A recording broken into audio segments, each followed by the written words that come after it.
ഇവിടെയുള്ള ഓരോ മരുമക്കളും ഈ അമ്മായിമാക്കും മുഖം നിറഞ്ഞ സാധനം ഉണ്ട് കേട്ടോ, മരുമക്കൾക്ക് അങ്ങോട്ടും കൊടുക്കാം. അപ്പം മനസ്സിലിങ്ങനെ തോന്നും, എന്ത് ഞാനോ എൻ്റെ അമ്മായിമക്കോ എന്നുള്ളതാണ്.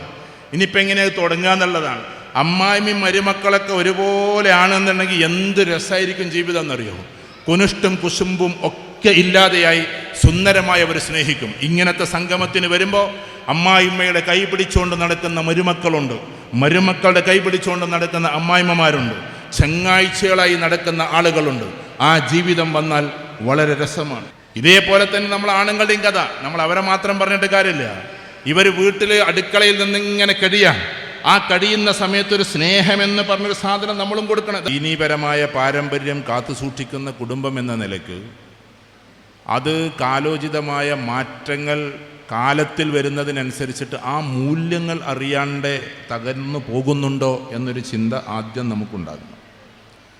അങ്ങനെ പറയുന്നത് നിങ്ങളെ കൊച്ചാക്കാനോ ചെറുതാക്കാനോ അല്ല, നമ്മൾ ഓരോരുത്തരും നമ്മുടെ മനസ്സിനോട് ചോദിക്കാനാണ്. ഖും യാ ഹബീബി ലം തനാമു എന്നാണ്. ഖും എഴുന്നേൽക്കുക, യാ ഹബീബി എൻ്റെ സഹോദര അല്ലെങ്കിൽ എൻ്റെ പ്രിയപ്പെട്ടവനെ, ലം തനാമു നീ ഉറങ്ങരുത് എന്ന് നമ്മൾ മറ്റുള്ളവരോട് പറയുമ്പോൾ അത് നമ്മുടെ ഹൃദയത്തോട് തന്നെയാണ്. ഖും യാ ഹബീബി ലം തനാമു നീ ഉറങ്ങല്ല സഹോദര, എഴുന്നേൽക്ക് എന്നാണ്. അതുപോലെ നമ്മുടെ ഹൃദയത്തെ പിടിച്ച് എഴുന്നേൽപ്പിക്കലാണ് ഇവിടെ ഏറ്റവും പ്രധാനപ്പെട്ട കാര്യം. കാരണം നമുക്ക് 4 ഘടകങ്ങളുണ്ട്. അതിൽ 3 പറയാം. ജിസ്മ്, കൽബ്, റൂഹ്, ഇത് 3 പിന്നെ അപ്പുറത്ത് സിറുണ്ട്, അതിനെക്കുറിച്ച് ഇപ്പോൾ പറയണ്ട, കാരണം ഇത് അങ്ങനത്തെ ഒരു സദസ്സല്ല.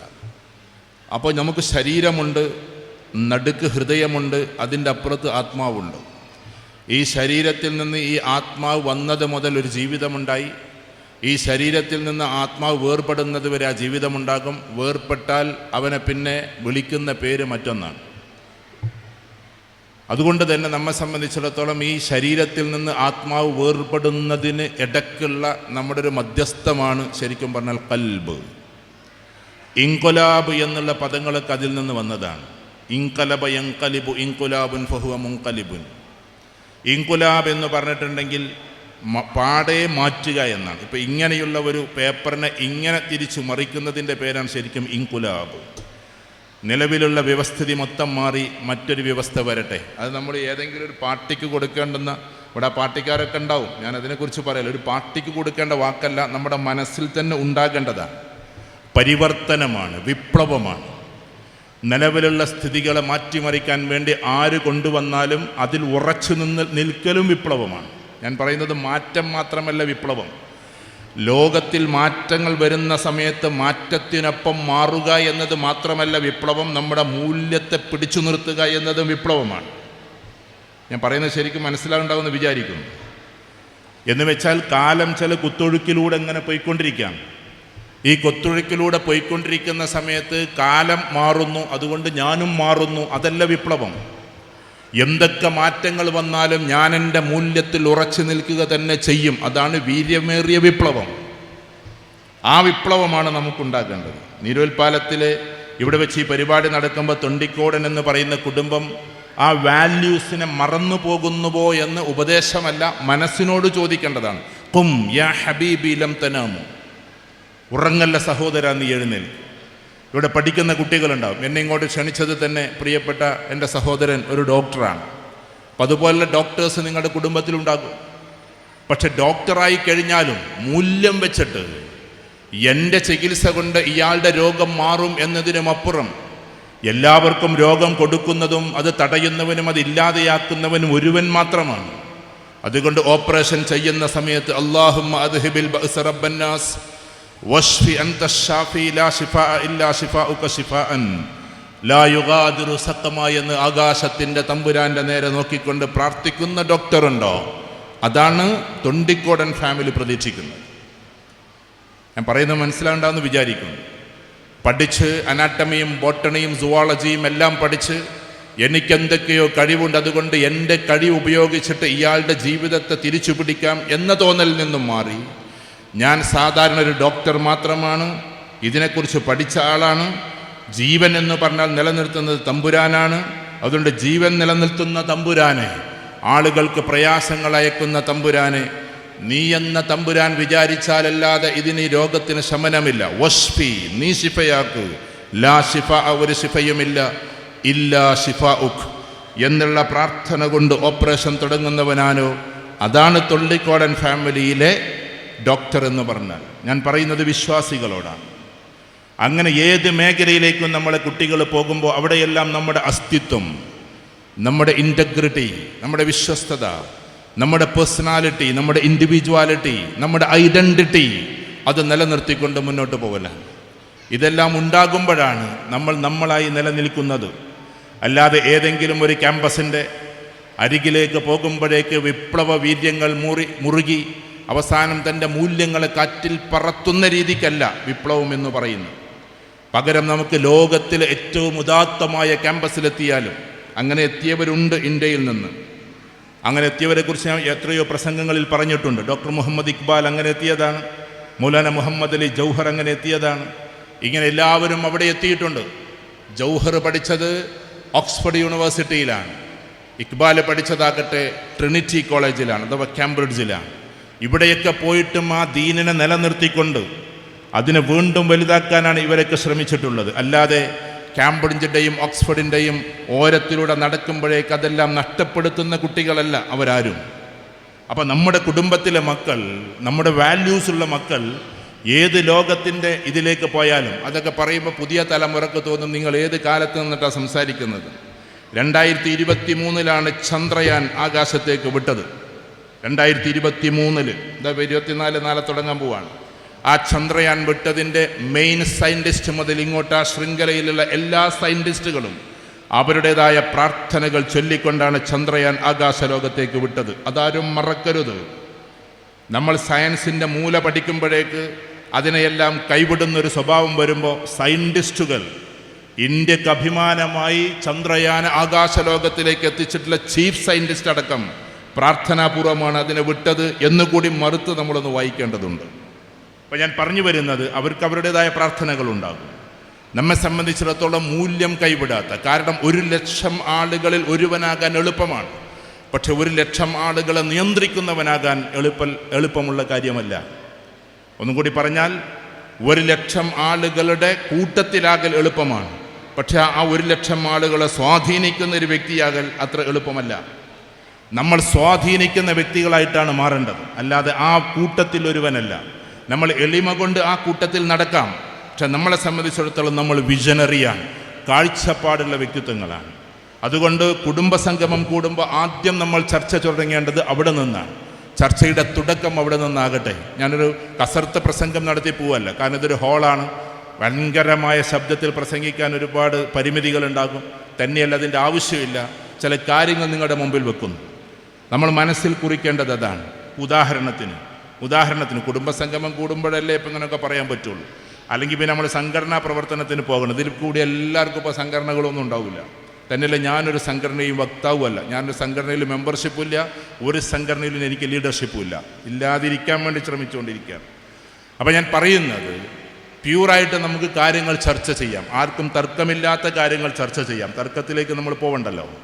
അതിൽ ഒന്നാമത്തത് ദീനീപരമായ ആ ആവശ്യം, അഥവാ അള്ളാഹു ആവശ്യപ്പെട്ടതെന്തോ അത് നമ്മൾ നടപ്പിലാക്കുന്നുണ്ടോ എന്നതാണ്.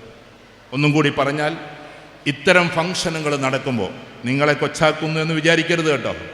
ഇത്തരം ഫംഗ്ഷനുകൾ ഇതൊരു സെലിബ്രേഷനാണ്. കുടുംബസംഗമം ഒരു സെലിബ്രേഷനാണ്, വിവാഹം ഒരു സെലിബ്രേഷനാണ്, ഒരു ആഘോഷമാണ്. സെലിബ്രേഷൻ എന്ന ആഘോഷം.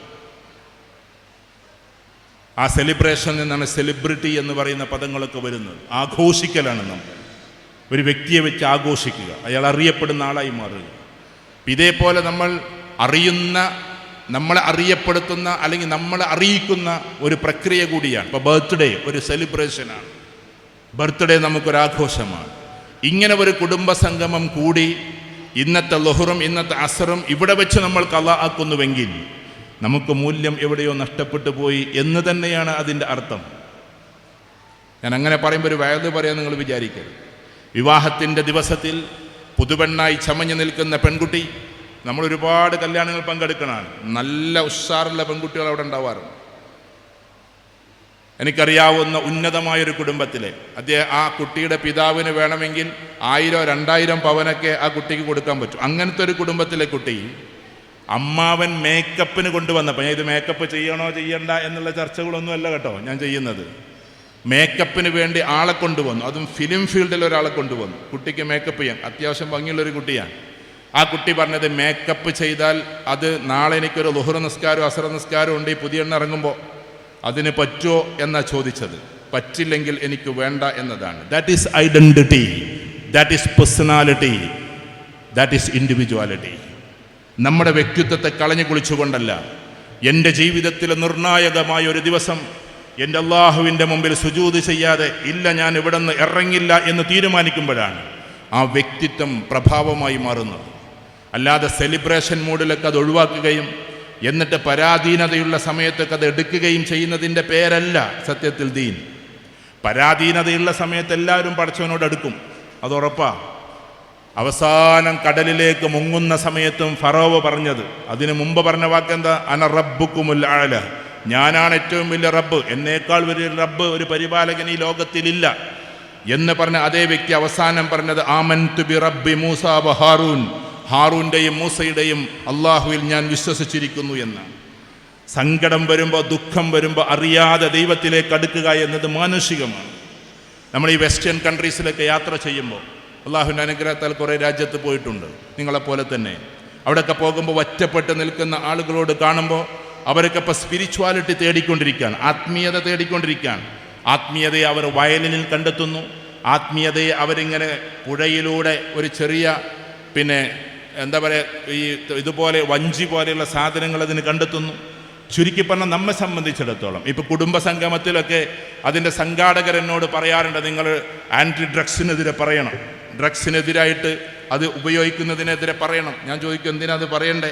അവസാനം അത് പോയി അതൊക്കെ പറയേണ്ട ഘട്ടത്തിലെത്തിയിരിക്കുന്നു. എന്നാലും പറഞ്ഞോട്ടെ, ഇതിനെ കൂട്ടിച്ചേർത്തുകൊണ്ട് ഈ അടുത്തിടെ ഒരു വലിയ റിസർച്ച് ഉണ്ടായി. ആ റിസർച്ചിൽ പറയുന്നത്, ഞാനത് റെഫർ ചെയ്തത്, നമ്മുടെ സ്റ്റേറ്റ് ലെവലിലൊരു ആൻറ്റി ഡ്രഗ്സിനെതിരെയുള്ള ഒരു പ്രോഗ്രാം ഉണ്ടായിരുന്നു, ആൻറ്റി ഡ്രഗ്സ്.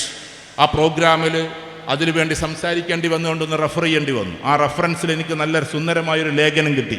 ആ ലേഖനത്തിൽ പറയുന്നത്, ഈ പറയുന്ന മയക്കുമരുന്ന്, ലഹരികൾ ഇതൊക്കെ ഉപയോഗിക്കാതിരിക്കുന്നത് സൈക്കോളജിസ്റ്റുകളുടെ കൗൺസിലിംഗ് കൊണ്ടല്ല, അതിനല്ല ഒന്നാം സ്ഥാനം. ഞാനിപ്പോൾ ഈ സൈക്കോളജിസ്റ്റ് എന്ന ലേബലിൽപ്പെട്ട ഒരാൾ തന്നെയാണ്. സൈക്കോളജിസ്റ്റുകളുടെ സൈക്കോളജിക്കൽ കൗൺസിലിംഗ് കൊണ്ടല്ല, സോഷ്യോളജിസ്റ്റുകളുടെ സോഷ്യൽ ഇമ്പാക്റ്റ് കൊണ്ടല്ല, അതേപോലെ തന്നെ ആന്ത്രപ്പോളജിസ്റ്റുകളുടെ പരിപാടി കൊണ്ടല്ല, സാമൂഹ്യ പരിഷ്കർത്താക്കളുടേത് കൊണ്ടല്ല. ലോകത്തിൽ ഒന്നാം സ്ഥാനത്ത് നിൽക്കുന്നത്, അഥവാ മയക്കും മരുന്നും മദ്യവും ഉപയോഗിക്കാതിരിക്കുന്നത് സ്പിരിച്വൽ തോട്ട്സുള്ള ആളുകളാണ്. അഥവാ നാളെയുടെ ഒരു ലോകമുണ്ടെന്ന് വിശ്വസിക്കുകയും അത് ഈ ലോകത്ത് വെച്ച് ഉപയോഗിക്കരുത് എന്ന് ചിന്തിക്കുകയും ചെയ്യുന്ന ഒരു പറ്റം ജനം ഈ ലോകത്തിലുണ്ട്. അവരാണ് അതിലേക്ക് പോകാതിരിക്കുന്നത് എന്നാണ് പഠനം. അപ്പോൾ ഈ റിലീജിയസ് ആയിട്ട് ചിന്തിക്കുക, മതപരമായ മൂല്യങ്ങൾ, ഞാൻ മുസ്ലിം കമ്മ്യൂണിറ്റിയോടൊപ്പം സംസാരിക്കുന്നത്, നമ്മളിൽ അതല്ലേ ഉണ്ടാവുള്ളൂ ഇപ്പോൾ ഇവിടെ തൊണ്ടിക്കോടൻ ഫാമിലി. അപ്പം നമ്മെ സംബന്ധിച്ചിടത്തോളം ആഖിറത്തിലേക്ക് അവസാന നാൾ കഴിഞ്ഞിട്ടെത്തുന്നത് മാത്രമല്ല ദീൻ, ഈ ലോകത്തിൽ വളരെ ആശ്വാസപൂർവ്വം ജീവിക്കുന്നതിൻ്റെ പേരുകൂടിയാണ് നമ്മളീ പറയുന്നത്. ഒരു പള്ളിയിലച്ഛൻ്റെ ഒരു പ്രസംഗം, വളരെ പ്രസിദ്ധനായ ഒരു അച്ഛൻ്റെ പ്രസംഗം നിങ്ങൾ കേട്ടിട്ടുണ്ടാവും. അദ്ദേഹം തിരുവനന്തപുരം മുതൽ കാസർഗോഡ് വരെ എല്ലാ വൃദ്ധസദനങ്ങളും ഒന്ന് സന്ദർശിച്ചു അത്രേ. അദ്ദേഹം പറയുന്ന പ്രസംഗമാണ്. അദ്ദേഹം വളരെ പ്രസിദ്ധനാണ്, മില്യൺസ് വ്യൂസ് ഉള്ള ആളാണ്. അദ്ദേഹം പറയുന്നത്, ഞാൻ തിരുവനന്തപുരം മുതൽ കാസർഗോഡ് വരെ ഒരുപാട്, ഞാനൊരു സമൂഹത്തെ ഉയർത്തുകയോ ഒരു സമൂഹത്തെ താഴ്ത്തുകയോ ചെയ്യല്ല, അദ്ദേഹത്തിൻ്റെ പ്രസംഗത്തെ പറയാം. അതുവരെ ഞാൻ സഞ്ചരിച്ചു, പക്ഷേ അതിൽ എല്ലാ കമ്മ്യൂണിറ്റിയിൽപ്പെട്ടവരുമുണ്ട്, മുസ്ലിം കമ്മ്യൂണിറ്റിയിലെ ആളുകളെ ഒന്നിനെപ്പോലും ഞാൻ കണ്ടില്ല എന്ന് അദ്ദേഹം പറയുന്നു. അതിൻ്റെ അർത്ഥം ഇല്ല ഉണ്ട് എന്നൊന്നുമല്ല, അദ്ദേഹം കണ്ടില്ല എന്നായി പറയുന്നു. എന്തുകൊണ്ട് കാണുന്നില്ല? മുസ്ലിം കമ്മ്യൂണിറ്റിയിലെ ആളുകളെ എന്തുകൊണ്ട് അധികം വൃദ്ധസദനത്തിൽ കാണുന്നില്ല? ഞാനിത് പറഞ്ഞില്ലെങ്കിൽ, അല്ലെങ്കിൽ ഇങ്ങനെ പറയുന്നവർ പറഞ്ഞില്ലെങ്കിൽ കാലം മാറും, അവരുടെ ആ കൂട്ടത്തിലേക്ക് നമ്മളും പോകും. എന്തുകൊണ്ട് മുസ്ലിമായൊരു ഉമ്മ, മുസ്ലിമായൊരു ഉപ്പ അധികം വൃദ്ധസദനത്തിൽ കാണുന്നില്ല? കാരണം നമ്മൾ ചെറുപ്പം മുതലേ മദ്രസയിൽ പഠിച്ചിട്ടുണ്ട്, മാതാവിൻ്റെ കണ്ണുനീര് അഗ്നിയാണ്, അതെവിടെയെങ്കിലും ഉറ്റി വീണാൽ അവിടം കത്തിച്ചാമ്പലാകുമെന്ന് നമ്മൾ പഠിച്ചിട്ടുണ്ട്. പ്രവാചക തിരുമേനി സല്ലല്ലാഹു അലൈഹി വസല്ലം നമ്മളെ പഠിപ്പിച്ചിട്ടുണ്ട്, മാതാപിതാക്കൾ ഒരാളെയും നീ കരയിക്കരുതെന്ന്. വിശുദ്ധ ഖുർആൻ നമ്മളെ പഠിപ്പിച്ചിട്ടുണ്ട്, ജനാഹദ്ദുൽ, കാരുണ്യത്തിൻ്റെ ചിറകുകൾ നീ വിരിക്കണമെന്ന്. മാതാപിതാക്കളോട് നീ ഉഫ് എന്നൊരു വാക്ക് പോലും, അതൊക്കെ ഖുർആന്റെ വാക്കാണ്. വലാ തഖുല്ലഹുമ ഉഫിൻ, അവർ രണ്ടുപേരിൽ ഒരാളോട് പോലും, മാതാവാകട്ടെ പിതാവാകട്ടെ, ഉഫ് എന്നൊരു വാക്ക് പോലും, വലാ തഖുല്ലഹുമ, നീ അവരോട് രണ്ടുപേരോടും ഒരു വാക്കുപോലും ഉച്ചരിക്കരുത്. ഉഫ്, ഉഫ് എന്ന് പറഞ്ഞ ഛേ എന്നാണ് അറബിയിൽ. ഉഫ് എന്ന് പറഞ്ഞ ഛേ, അതെന്ത് അങ്ങനായ ഇങ്ങനായ എന്നുപോലും ചോദിക്കരുത് എന്ന് വിശുദ്ധ ഖുർആന്റെ അധ്യാപനങ്ങളാണ്. അപ്പോ നമ്മൾ പറയുന്ന മതം നാളെ ആഖിറത്തിലേക്ക് മാത്രമുള്ളതല്ല. അതാണ് 80%. പക്ഷേ 20% ഈ ലോകത്തിലേക്ക് കൂടിയുള്ളതാണ്. Almighty Allah subhanahu wa ta'ala puts all the success in this world and also hereafter only in the perfect deen. ഈ ലോകത്തിലും നാളെയുടെ ലോകത്തിലും വിജയിക്കാൻ ദീനനുസരിച്ചുള്ള ജീവിതം അനിവാര്യമാണ്. അതില്ലെങ്കിൽ ഇവിടെ തന്നെ സ്വസ്ഥത ഉണ്ടാവില്ല. നിങ്ങളൊന്ന് ആലോചിച്ച് നോക്കിയാട്ടെ, സ്വത്തുകൾ കിട്ടി, അതെല്ലാം ഒപ്പിട്ട് അവസാനം നമ്മളെ നേരെ കൊണ്ടുപോയൊരു വൃദ്ധസദനത്തിലേക്ക് തള്ളുന്ന രംഗൊന്ന് ആലോചിച്ച് നോക്കൂ. ഇവിടെ ഇരിക്കുന്ന ഓരോ മാതാക്കളെയും കുറെ കഴിഞ്ഞാൽ നിങ്ങൾക്കിവിടെ സുന്ദരമായി എന്ത് കിട്ടും? ഷാള് കിട്ടും. ഇവിടുത്തെ വെല്ലിപ്പാരെയും വെല്ലിമാരെയും ആദരിക്കും. ഈ ആദരവ് കഴിഞ്ഞിട്ട് നേരെ കൊണ്ടുപോകുന്നത് വൃദ്ധസദനത്തിലേക്കാണെങ്കിൽ പിന്നെ എന്താ ആദരത്തിൻ്റെ അർത്ഥം? അതുകൊണ്ട് നമ്മളെ സംബന്ധിച്ചിടത്തോളം വിശ്വാസമെന്ന് പറയുന്ന, നമുക്ക് വിശ്വാസമെന്ന് പറയുന്ന ഒരു സാധനം ഹൃദയത്തിൻ്റെ ഉള്ളിൽ ഉണ്ടായതുകൊണ്ടാണ് മാതാവ് എങ്ങനത്തെ ആളായാലും ആ മാതാവിനെ നമ്മൾ സ്നേഹിക്കുന്നത്. പിതാവ് കുറച്ച് ശകാരിച്ചാലും ആ പിതാവിനെ നമ്മൾ സ്നേഹിക്കുന്നത്. ആർക്കെങ്കിലും അത് കുറഞ്ഞു പോയിട്ടുണ്ടെങ്കിൽ അത് സ്നേഹത്തിൻ്റെ കുറവല്ല, ദീനിൻ്റെ ഭാഷയിൽ പറഞ്ഞത് അത് ദീനിൻ്റെ കുറവാണ്. ദീനിൻ്റെ കുറവാണ് മാതാപിതാക്കളെ നമ്മൾ ഒറ്റപ്പെടുത്തുന്നത്. ഏതെങ്കിലും മരുമക്കൾ ഇവിടെ ഇരിക്കുന്നവർ ആരും ഉണ്ടാക്കില്ല എന്ന് വിശ്വസിച്ചു കൊള്ളട്ടെ, ഇന്നും അമ്മായിമ്മയോട് അമ്മോശനോട് വളരെ മോശമായി പെരുമാറുന്നുവെങ്കിൽ തിരിച്ചും പാവം നമ്മുടെ വീട്ടിലേക്ക് കയറി വന്ന ആ മരുമകളോട് മോശമായ രീതി. പണ്ടത്തെ ആൾക്കാർ തസ്ബീഹ് മാലങ്ങനെ മറിച്ചുകൊണ്ട്, ഞാൻ സിംബോളിക്കായിട്ട് പറയുകയാണെങ്കിൽ പണ്ടത്തെ മാമാരെ പറയല്ല, ഇങ്ങനെ സുബ്ഹാനല്ലാ സുബ്ഹാനല്ലാ സുബ്ഹാനല്ലാ, അനക്കൻ കാണിച്ചു റെഡി, അനക്കൻ കാണിച്ചുതരാം, അനക്കൻ കാണിച്ചുതരാം, സുബ്ഹാനല്ലാ സുബ്ഹാനല്ലാ ഇങ്ങനെ ചെല്ലുന്നൊരു കാലമുണ്ടായിരുന്നു. ഒരു ഭാഗത്ത് തസ്ബീഹ് മാല മറിച്ചിട്ട് സുബ്ഹാനല്ലാ, മറ്റൊന്ന് മരുമകളെ ചീത്ത പറഞ്ഞുകൊണ്ടുള്ള കാര്യം. പണ്ടത്തിൻ്റെ നേരെ ഓപ്പോസിറ്റ് ഇപ്പം നടക്കണേ. പണ്ട് എന്ന് പറഞ്ഞാൽ അമ്മായിമ്മനോട് വീട്ടിൽ പോകാൻ അടുത്ത തിങ്കളാഴ്ച പോകണമെങ്കിൽ ഈ തിങ്കളാഴ്ച പോയിട്ട് ചോദിക്കണം, അമ്മ ഞാൻ അടുത്ത തിങ്കളാഴ്ച ഒന്ന് പോട്ടെ എന്ന്, ഒരാഴ്ച കഴിഞ്ഞിട്ട്. അത് കുറച്ച് ഓവറായിരുന്നു. എന്നിട്ട് ഇങ്ങനെ അടുക്കും തോറും അമ്മായിമ്മക്ക് സ്ട്രോങ് ഇങ്ങനെ കൂടിക്കൂടി വരും. വെള്ളിയാഴ്ച ചോദിച്ചാൽ പറയും ജിപ്പം ഇനിയിപ്പോൾ തിങ്കളാഴ്ച പോകണമെന്ന് ചോദിക്കും. ആദ്യം സമ്മതിച്ചാൽ പിന്നെ സമ്മതിക്കൂല. ഞാൻ എല്ലാവരെ പറ്റിയല്ലേ പറഞ്ഞത്. അത് കുറച്ച് സ്ട്രോങ് ആയിരുന്നു. ഇപ്പം നേരെ ഓപ്പോസിറ്റ്. മരോളിങ്ങനെ ഇറങ്ങിപ്പോകുമ്പോൾ അമ്മായിമ്മ ചോദിക്കുക എവിടുക്കാ പോണെന്ന്. ഞാൻ ഇപ്പോൾ വരാറിഞ്ഞൊരു പോക്കാണ്. ഇത് രണ്ടിൻ്റെയും ഇടക്കാണ്. ദീനിൽ വളരെ വിശാലാർത്ഥത്തിലൊരു ഹദീസുണ്ട്. അതെന്താ? ഈ ലോകത്തിൽ ഏറ്റവും നല്ലതെന്ന് പറഞ്ഞാൽ അത് മധ്യമമായ അവസ്ഥയാണ്. ഖൈറുൽ എന്ന് പറഞ്ഞിട്ട് പറയുന്ന കാര്യം അതാണ്. ഖൈറുൽ ഉമൂരി ഔസതുഹ, കാര്യങ്ങളിൽ വെച്ച് ഏറ്റവും നല്ല കാര്യം മധ്യസ്ഥമായ കാര്യമാണ്. എക്സ്ട്രീമിസം ദീനിലില്ല. എക്സ്ട്രീമിസം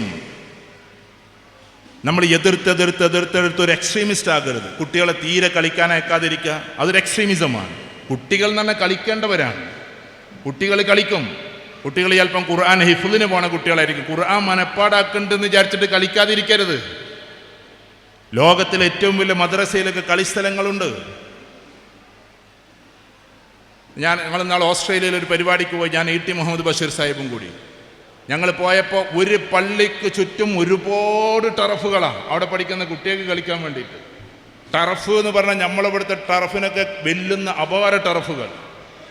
അതാണ് അതിൻ്റെ രസം. ഈ ഹിഫ്ളിന് പോണ കുട്ടികളും കളിക്കട്ടെ, കാരണം കുട്ടികൾ കളിക്കും. ആ കളിച്ചോണ്ട് അവർ പഠിക്കണം. അല്ലാതെ തീരെ കളിക്കാൻ അനുവദിക്കാതെ വെറും ട്യൂഷൻ കൊടുക്കുക, ഞായറാഴ്ചയും കുട്ടികൾക്ക് ഒഴിവില്ല, ആ മാതൃത്വം നല്ലതല്ല. എന്നാൽ കയറൂരി വിട്ടുകൊണ്ട് നിങ്ങൾ എന്തെങ്കിലും വേണമെങ്കിൽ ചെയ്തോ എന്ന് വിചാരിച്ച് മാതാപിതാക്കൾ ഇങ്ങനെ ഇരുന്നിട്ട് ഫേസ്ബുക്കും വാട്സപ്പും നോക്കി കുട്ടികൾ എങ്ങനെയൊക്കെയോ സഞ്ചരിക്കുന്ന ലോകവും നല്ലതല്ല. നമ്മളെ സംബന്ധിച്ചോളം എല്ലാറ്റിനും ഒരു മധ്യസ്ഥതയുണ്ട്, എല്ലാറ്റിനും മധ്യമമായൊരു സ്ഥാനമുണ്ട്. ഉദാഹരണത്തിന് ഇപ്പം ഇവിടെ ഒരു സംഘടനയിൽപ്പെട്ട ആളുണ്ടെന്ന് വിചാരിക്കുക, മറ്റൊരു സംഘടനയിൽപ്പെട്ട ആളുണ്ടെന്ന് വിചാരിക്കുക. കണ്ടാ മുണ്ടാതിരിക്കുക, കണ്ടാ സലാം ചെല്ലാതിരിക്കുക, അത് എക്സ്ട്രീമിസമാണ്. അത് ദീനിൽ അനുവദനീയമല്ല. എന്നാൽ നിങ്ങൾ നിങ്ങളുടെ ആശയത്തോടു കൂടി പൊയ്ക്കോളൂ, ഇവരുടെ ആശയത്തോടു കൂടി പൊയ്ക്കോട്ടെ. കാണുമ്പോൾ സലാം ചെല്ലല്, പരസ്പരം അങ്ങോട്ടും ഇങ്ങോട്ടും കൈയൊടുക്കല്, പരസ്പരം അങ്ങോട്ടും ഇങ്ങോട്ടും ആശയവിനിമയം നടത്തൽ, അതാണ് മധ്യമമായ കാലം, അതാണ് മധ്യമമായ അവസ്ഥ. അവിടെ നമ്മളെ സംബന്ധിച്ചിടത്തോളം വ്യത്യസ്ത സംഘടനക്കാർ, വ്യത്യസ്ത രാഷ്ട്രീയക്കാരൊക്കെ കുടുംബത്തിലുണ്ടാവും. ഇവിടെ അതുണ്ടാവില്ല കേട്ടോ. നമ്മൾ തൊണ്ടിക്കോടൻ എന്ന് പറഞ്ഞ പ്രശസ്തമായൊരു വെല്ലിപ്പയുടെ പേരൊക്കെ ഇടാങ്ങളാണ്. അവൾ നമ്മളെ സംബന്ധിച്ചിടത്തോളം രാഷ്ട്രീയമേതുമാകട്ടെ, തെരഞ്ഞെടുപ്പിൻ്റെ സമയത്ത് ചില കോമ്പറ്റീഷനൊക്കെ ഉണ്ടാവും, മത്സരം. അത് കഴിഞ്ഞാൽ മറന്നേക്കണം. പിന്നെ എല്ലാവരും ഒന്നാണ്. ആ കോമ്പറ്റീഷൻ്റെ സമയത്ത് പോലും, മത്സരത്തിൻ്റെ സമയത്ത് പോലും നമ്മളൊരിക്കലും അതിക്രമമായി ഒന്നും പ്രവർത്തിക്കരുത്. അപ്പുറത്ത് സ്ഥാനാർത്ഥി അല്പം മൂത്താപ്പാൻ്റെ മോനായിരിക്കും, ഇപ്പുറത്ത് സ്ഥാനാർത്ഥി എളാപ്പാൻ്റെ മോനായിരിക്കും. നമ്മൾ തമ്മിൽ ഭയങ്കരമായ വാക്പോര്, പിന്നെയാകട്ടെ കർമ്മപ്പോര്, ഈ പരിപാടികളില്ല. ഇതേപോലെ കുടുംബത്തിൽ നമ്മെ സംബന്ധിച്ചിടത്തോളം ഉമ്മയും അമ്മായിമ്മയും ഉമ്മാമ്മയും എല്ലാം ഒന്നാണ്. ഞാനിത് പറയുമ്പോൾ നിങ്ങൾക്ക് തോന്നും ഇന്നും ഇത് തന്നെയാണ് പറയാനുള്ളത്. സമ്പത്ത് കൂടിക്കഴിഞ്ഞാൽ അതൊക്കെ മാറുന്നതിന് നമ്മളെ വിശ്വാസം. പക്ഷെ സമ്പത്ത് കൂടുന്നതിനനുസരിച്ച് കുശുമ്പും അസൂയയും ഒക്കെ കൂടിക്കൊണ്ടിരിക്കുകയാണ്. കുശുമ്പും അനിഷ്ടയും അത് കൂടിക്കൊണ്ടിരിക്കുക. ഇപ്പം ഇങ്ങോട്ട് വരുമ്പോൾ തന്നെ അയൽവാസിയിൽ മൂത്താപ്പാൻ്റെ മോളുണ്ടാവും, എളാപ്പാൻ്റെ മോൾ ഇപ്പുറത്തുണ്ടാവും. രണ്ടാളും 2 വണ്ടി വിളിച്ച് വന്നിട്ടുണ്ടാവും. കാരണം എന്തുകൊണ്ടാ? ഒന്നിച്ചു പോവില്ല. എന്തൊരു രസമാണ് എല്ലാവരോടും. ജീവിതത്തിൽ എനിക്ക് ശത്രുക്കളില്ലെന്ന് പറയാം. പൊതുശത്രുക്കളുണ്ടാവും. ഇപ്പം ഇന്ത്യ എന്ന് പറയുന്ന രാജ്യത്തിൻ്റെ പൊതുശത്രുക്കളുണ്ട്. നമ്മളതുകൊണ്ട് ഇന്ത്യയുടെ കൂടെയായിരിക്കണം. നമ്മുടെ ആശയപരമായ കാര്യത്തിൽ ചിലപ്പോൾ പൊതുശത്രുക്കളുണ്ടാവും. പൊതുശത്രുക്കൾ, ഞാൻ ആശയം എന്ന് പറഞ്ഞാൽ വെറും സംഘടനാശയമല്ല പറഞ്ഞു. ഉദാഹരണത്തിന് വർഗീയതയെ കൊണ്ടുവന്ന് ആകെ കലുഷിതമാക്കുന്ന ആളുകളുണ്ട്. അവർ നമ്മൾ പൊതുശത്രുക്കൾ തന്നെയാണ്. അല്ലാതെ എല്ലാവരെയും പിടിച്ചിട്ട് മിത്രമാക്കരുത്. ഇന്ത്യ എന്ന രാജ്യത്തിനെ തകർക്കാൻ വേണ്ടി വർഗീയതയുണ്ടാക്കി, ആകെ പ്രശ്നങ്ങളുണ്ടാക്കി പ്രകമ്പനം കൊള്ളുന്നവർ പൊതുശത്രുക്കളാണ്. അവരെ നമ്മൾ ആ രീതിയിൽ തന്നെ കാണണം. അതല്ലാതെ മനുഷ്യരെ പരസ്പരം കാണാത്തൊരവസ്ഥയിലേക്ക് നമ്മൾ പോകരുത്. വീട്ടിൽ ഈ ഒരു സ്നേഹം കൊണ്ടുവരണം. ആ സ്നേഹം എങ്ങനെയാണ് കൊണ്ടുവരിക? ഞാൻ എപ്പോഴും സൂചിപ്പിക്കാറുണ്ട്, വളരെ സിമ്പിളായിട്ട് ചെയ്യാൻ പറ്റുന്ന ഒരു പണി. എന്നാൽ അത്ര എളുപ്പമല്ല. ഇതുവരെ ചിലപ്പം ചിലരിട്ട് ചെയ്തിട്ടുണ്ടാവില്ല. അത് അമ്മായിമാർ മരുമക്കൾക്ക് മുത്തം കൊടുക്കുക എന്നുള്ളതാണ്. പെൺകുട്ടികളായ മരുമക്കളുണ്ടാവുമല്ലോ, കെട്ടിച്ചു കൊണ്ടുവന്ന പാവം കുട്ടികൾ, ആ പാവം കുട്ടിയൊക്കെ മുത്തം കൊടുക്കുക എന്നുള്ള ആ സംഭവം വല്ലാണ്ട് നടക്കണില്ല. 2 നിയമങ്ങൾ. ഇപ്പോൾ ഈ വെക്കേഷനിലും കുറേ പ്രശ്നം നടന്നിട്ടുണ്ടാവും. നിങ്ങളെ കുടുംബത്തിലല്ല കേട്ടോ. അതായത് നമ്മളെ മക്കളൊക്കെ കെട്ടിച്ചോടുത്ത് നമ്മളെ പേരേക്ക് വന്നിട്ടുണ്ടാവും.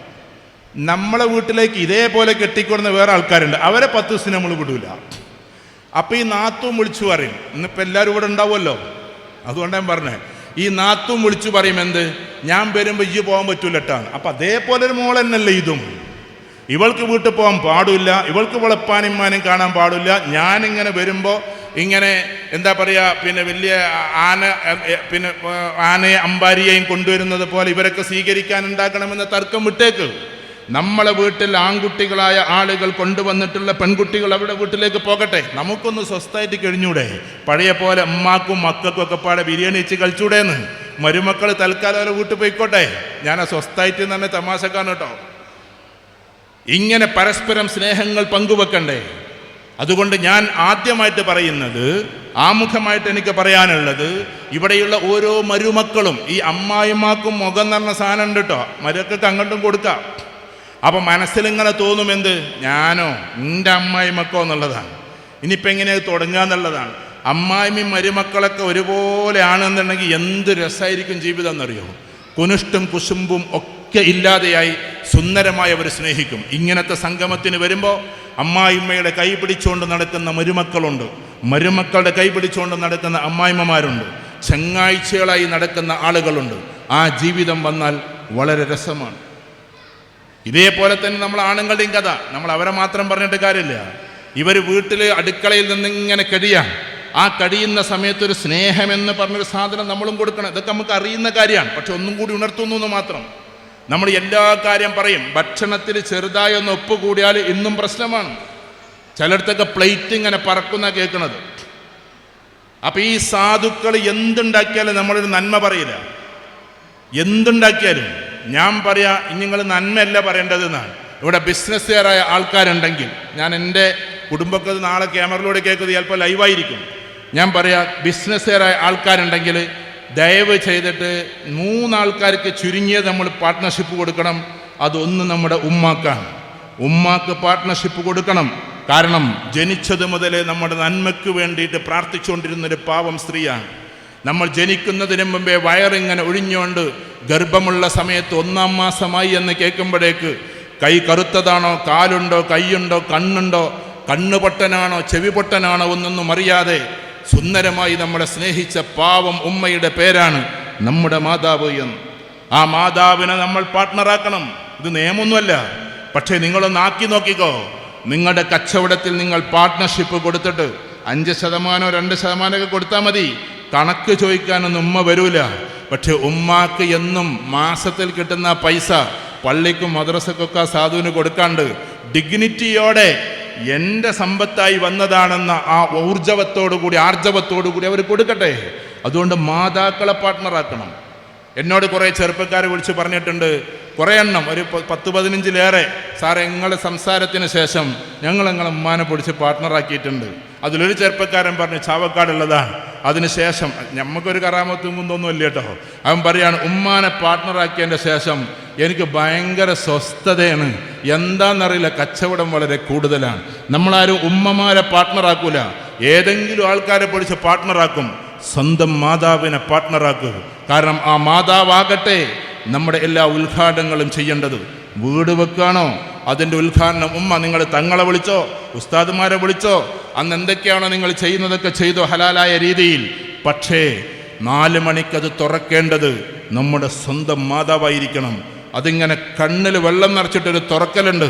അത് അന്നത്തെ തുറക്കലല്ല, അത് 40 കൊല്ലത്തെ പ്രാർത്ഥനയുടെ തുറക്കലാണ്. ഇവിടെ കുറേ ആൾക്കാർക്ക് ഇപ്പോൾ ഉമ്മമാരുണ്ടാവില്ല. അവർ മനസ്സിലാക്കേണ്ട കാര്യം, നമ്മുടെ ഉമ്മ, ഈ സംസാരിക്കുന്ന എനിക്ക് ഉമ്മ ജീവിച്ചിരിപ്പില്ല. അഥവാ ഉമ്മമാരില്ലെങ്കിൽ, ഉമ്മമാരുടെ ഏട്ടത്തി അനിയത്തിമാർ ജീവിച്ചിരിപ്പുണ്ടെങ്കിൽ, ഉമ്മയുടെ കൂട്ടുകാരികൾ, അന്നത്തെ ഉമ്മയുടെ കൂടെ ഉണ്ടായിരുന്ന കൂട്ടുകാരികൾ ജീവിച്ചിരിപ്പുണ്ടെങ്കിൽ അവരൊക്കെ ഇപ്പോൾ വയസ്സായിട്ടുണ്ടാവും. അവർക്ക് ഉപകാരം ചെയ്യലും മാതാവിന് ഉപകാരം ചെയ്യുന്നത് പോലെയാണ് എന്നും പ്രവാചക തിരുമേനി സല്ലല്ലാഹു അലൈഹി വസല്ലം പഠിപ്പിച്ചു. ഒരു ദിവസം റസൂലുള്ളാഹി സ്വല്ലല്ലാഹു അലൈഹി വസല്ലം ഇങ്ങനെ ഇരിക്കുകയാണ്. ആയിഷ ബീവി തൊട്ടടുത്തുണ്ട്. കിളവിയായ ഒരു സ്ത്രീ വന്നു. കിളവിയായ ഒരു സ്ത്രീ. ആ സ്ത്രീ ഇങ്ങനെ വന്നപ്പോൾ റസൂലുള്ളാഹി ഇരിപ്പിടത്തുനിന്ന്, സാധാരണ റസൂലുള്ളാഹിനെ കാണുമ്പോൾ എല്ലാവരും എഴുന്നേൽക്കുക, അതിന് പാടില്ല എന്ന് പറഞ്ഞെങ്കിലും എന്നാലും എഴുന്നേൽക്കും, പേടിച്ചിട്ട്, അല്ലെങ്കിൽ സ്നേഹത്തോടെ, പേടിച്ചിട്ടല്ല സ്നേഹത്തോടെ ചെയ്ത് റസൂലുള്ളാഹി ചാടി എഴുന്നേൽക്കുന്നു. എന്നിട്ട് ആ കിളവിയായ സ്ത്രീയെ അവിടെ ഇരിക്കാനുള്ള സ്ഥലത്ത് ഇരുത്തുന്നു. ആയിഷ ബീവി ചോദിക്കുകയാണ്, ഇതാരാണ്? ആ സമയത്ത് പറഞ്ഞ വാക്ക് എന്താണെന്നറിയോ? എൻ്റെ ഖദീജ ബീവിയുടെ കാലത്ത് ഇവർ വീട്ടിൽ വരുമായിരുന്നു. എൻ്റെ ഖദീജയുടെ പ്രിയപ്പെട്ട കൂട്ടുകാരിയായിരുന്നു. പ്രായം കുറേ ഉണ്ടെങ്കിലും അവർ തമ്മിൽ ഭയങ്കര കൂട്ടുകാരികളായിരുന്നു. ഇതായിരുന്നു റസൂലുള്ളാഹിയുടെ രീതിശാസ്ത്രം. അപ്പം നമ്മുടെ ഉമ്മമാരുടെ കൂട്ടുകാരികൾ, ഇങ്ങനെയുള്ള ആളുകളെ ആദരിക്കലും ഇതിൽപ്പെട്ടതാണ്. നമ്മുടെ സ്വന്തം ഉമ്മയെ നമുക്ക് പാർട്ട്ണറാക്കാൻ പറ്റണം. ഞാൻ ചില വിപ്ലവങ്ങളായിരിക്കും പറഞ്ഞത്, നിങ്ങളത് ശ്രമിച്ചാൽ മാത്രം മതി, അല്ലാതെ വെറും ശ്രവിച്ചിട്ട് പോകരുത്, കേട്ടിട്ട് പോകരുത്. എന്തായാലും ഉമ്മയെ പാർട്ട്ണറാക്കാൻ ഞാൻ ഉറപ്പ് പറയുന്നു, നമ്മുടെ ബിസിനസ്സിൻ്റെ സാമ്രാജ്യം വലുതാവുന്ന നിങ്ങൾക്ക് കാണാൻ പറ്റും. മറ്റൊന്ന് നമ്മൾ ആക്കേണ്ടത്, 2ാം സ്ഥാനത്ത് നിൽക്കുന്നത് പിതാവാണ്. ഞങ്ങൾക്ക് നിങ്ങൾ 2ാം സ്ഥാനം തന്നാൽ മതി, ഉമ്മമാർക്ക് 1ാം സ്ഥാനം കൊടുത്തോളിയും. കാരണം അങ്ങനെ കൊടുക്കാനാണ് റസൂലുള്ളാഹി സ്വല്ലല്ലാഹു അലൈഹി വസല്ലം പറഞ്ഞിട്ടുള്ളത്. അപ്പം നമ്മെ സംബന്ധിച്ചിടത്തോളം 2ാം സ്ഥാനം പാപ്പാക്കാണ്. ശരിക്കും 4ാം സ്ഥാനമാണ്. 3 വട്ടം ഉമ്മയും പിന്നെ വാപ്പയാണ്. പോട്ടെ, ഈ ബാപ്പമാരുണ്ടല്ലോ, ഈ ഇരിക്കുന്ന ആൾക്കാർ, ഇതിൽ കുറേ ആൾക്കാർ പണ്ട് ഗൾഫിൽ നിന്നൊക്കെ റിട്ടയർഡായി വന്നവരുണ്ടാവും. ഈ ഗൾഫിൽ നിന്ന് റിട്ടയർഡായി വന്ന ആൾക്കാരെ പിടിച്ച് പാർട്ട്ണറാക്കണം. അവർക്ക് ഹെൽപ്പുകൾ മാത്രം ചെയ്തു കൊടുത്താൽ പോരാ, അവർക്ക് സഹായങ്ങൾ മാത്രം കൊടുത്താൽ പോരാ, അവരെ പിടിച്ച് നമ്മുടെ ബിസിനസ്സിൽ പാർട്ട്ണറാക്കണം. എന്നിട്ടെന്താ ചെയ്യണ്ടേ? എല്ലാ ദിവസവും മാസത്തിൽ അവിടെ അക്കൗണ്ടിലേക്കോ അല്ലെങ്കിൽ അവിടെ അടുക്കലോ അവിടെ സാമ്പത്തികം എത്തണം. അതൊരു അവകാശമല്ല, അവരതിൽ കയറി ഇടപെടില്ല. പക്ഷേ മകൻ്റെ ബിസിനസ്സിൽ പിതാവിനൊരു സാധാരണ ഓപ്പോസിറ്റാണ് സംഭവിക്കുക. വാപ്പായിട്ട് തുടങ്ങിയേച്ച് മോൻ അതിൽ കൊണ്ടുവന്ന് അവസാനം മോൻ കൈകാര്യം ചെയ്യാൻ തുടങ്ങുമ്പോൾ വാപ്പ സൈഡാകുന്നതാണ് നമ്മൾ സ്ഥിരമായിട്ട് കാണുന്നത്. ഇത് മകനായിട്ട് തുടങ്ങി വെച്ച കാര്യത്തിൽ വാപ്പമാർക്ക് നമ്മൾ പാർട്ട്ണർഷിപ്പ് കൊടുക്കണം. എന്നിട്ട് അങ്ങനെയാകട്ടെ. ഞാൻ ഇടയ്ക്ക് സൂചിപ്പിക്കാറുണ്ട്, കോഴിക്കോടിൻ്റെ അടുത്ത് തന്നെയല്ലേ നമ്മൾ നിൽക്കുന്നത്. ഒരു പയ്യൻ, എനിക്കറിയാവുന്ന പയ്യനാണ്, അവൻ പഠിക്കുന്ന കാലത്ത് എനിക്കറിയാം. അവസാനം അവൻ്റെ ഉമ്മ പറയാണ്, അവൻ ആദ്യം ശമ്പളം കിട്ടിയപ്പോൾ അത് കൊണ്ടുവന്നിട്ട് ഉമ്മാൻ്റെ അടുത്ത് കൊടുത്തിട്ട് പറയാണ്, ഉമ്മ നിങ്ങളിത് ഉപ്പാക്ക് കൊടുക്കണം കേട്ടോ എന്ന്. അപ്പോൾ ഉമ്മ സന്തോഷത്തിൽ പറയാം, മോനെ ഇയ്യന്നാണ്ട് കൊടുത്തു വെക്കാം, നീ ഇത്രയും പഠിച്ച് വലിയ ഉഷാറായി PG ഒക്കെ പഠിച്ച കുട്ടിയാണ്, അതിനുശേഷം നിനക്ക് ആദ്യമായിട്ട് കിട്ടിയ ജോലിയല്ലേ, ആദ്യത്തെ ശമ്പളമല്ലേ, ഇത് ഉപ്പാക്ക് കൊടുക്കുക എന്ന് പറഞ്ഞപ്പോൾ ആ കുട്ടി പറഞ്ഞ മറുപടി എന്താണെന്നറിയോ? ആ കുട്ടി പറഞ്ഞ മറുപടി, ഉമ്മ ഞാൻ എന്നും ഉപ്പയുടെ കയ്യിൽ നിന്ന് പൈസ വാങ്ങിക്കുമ്പോൾ, മിഠായിക്ക് പൈസ വാങ്ങുമ്പോൾ, ഫീസിന് പൈസ വാങ്ങുമ്പോൾ, വസ്ത്രത്തിന് പൈസ വാങ്ങുമ്പോൾ എൻ്റെ ഉപ്പാൻ്റെ കയ്യ് മുകളിലും എൻ്റെ കയ്യ് താഴെയുമായിരുന്നു.